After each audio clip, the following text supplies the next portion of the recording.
there is still a lot of misunderstanding about certain conditions like schizophrenia.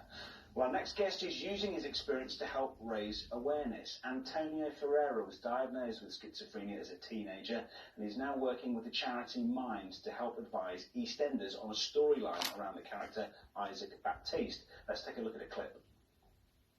Don't be scared. I'm here. No one is coming for you. Anything you're hearing, if you can't see it, it isn't real, is it? It's not spirits, Isaac. It's not the devil. It's just your mind playing tricks. Please. For me, take it. Well, I spoke to Antonio a bit earlier and I started by asking him about what life was like for him around the time he was diagnosed. Life for me at school was pretty good, to be honest. I was considered quite to be one of the top Black achieving students in school, so there was a lot of praise and, I guess, positiveness going on at the time, but that positiveness also and praise, I guess, ended up in some sort of pressure as well, and that really came to light during GCSEs, where I felt sort of that indirect pressure from all sorts of avenues, my peers, my teachers, my parents, whether it was direct pressure or indirect pressure.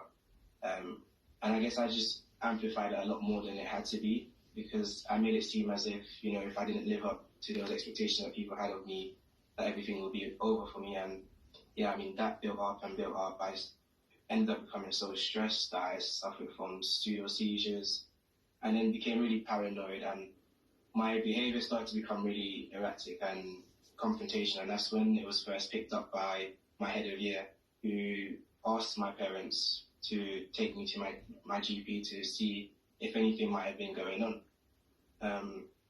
After going to my GP, that's when I was referred to my child adolescent mental health service. From child adolescent mental health service, as I mentioned, going through GCSEs to then college, I kept putting on that unhealthy pressure on myself and sort of expectations that maybe weren't correct to put on myself at the time. Into my first year of college, attempting to take my life because I just thought, you know what, it was like I had this boulder of pressure on my back, and day by day I wasn't able to hold it up any longer. You know, I'm just going to let it go and not have to deal with it.